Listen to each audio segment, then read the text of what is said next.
સુરતના પાંડેસરા અને લિંબાયતમાં કેમિકલ માફિયાઓ બેફામ બન્યા છે। તપેલા ડાઇંગની બેદરકારીથી નીકળ્યું કેમિકલ યુક્ત પાણી। ભૂરા અને લાલ રંગનું પાણી ડ્રેનેજમાંથી નીકળતા સ્થાનિકોને હાલાકી પડી રહી છે। પાલિકા અને જીપીસીબી દ્વારા નામ માત્રની સીલની કામગીરી થતી હોવાનો આરોપ લોકો લગાવી રહ્યા છે। સીલ માર્યા બાદ પણ તપેલા ડાઇંગ કંપનીઓ બેફામ ધમધમી રહી છે। વારંવાર રજૂઆતો કરવામાં આવી છતાં કોઈ કાર્યવાહી ન થતી હોવાનો આક્ષેપ લાગ્યો છે। વહેલામાં વહેલી તકે પગલાં લેવા સ્થાનિકોની માંગ। ઉધના બાદ હવે સુરતના પાંડેસરા અને લિંબાયતમાં પણ ડ્રેનેજમાંથી કેમિકલયુક્ત પાણી નીકળતા સ્થાનિકોમાં ભારોભાર રોષ જોવા મળી રહ્યો છે। લાલ અને ભૂરા રંગના પાણીથી લોકોને હાલાકીનો સામનો કરવાનો વારો આવ્યો છે।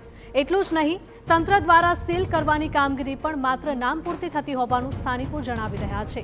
અનેક તપેલા ડાઇંગ કંપનીઓ સીલ કરી હોવા છતાં હજુ પણ કેમિકલયુક્ત પાણી જોવા મળતા સ્થાનિકો ભારે મુશ્કેલી ભોગવી રહ્યા છે। સાથે અનેક વખત રજૂઆત કર્યા બાદ પણ નક્કર કામગીરી ન થતા તાત્કાલિક कामगिरी करवा लोकोई मांग करी छे।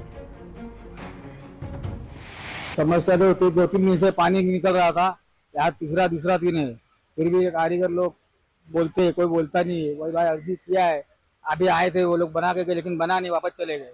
क्या हो रहा है ये पानी जो समस्या तो मच्छर होता है, आपको कारीगर लोग परेशान होते हैं। मच्छर होता है, डेंगू होता है, मलेरिया होता है, पीने का पानी होता है, उसके अंदर भी जाता है।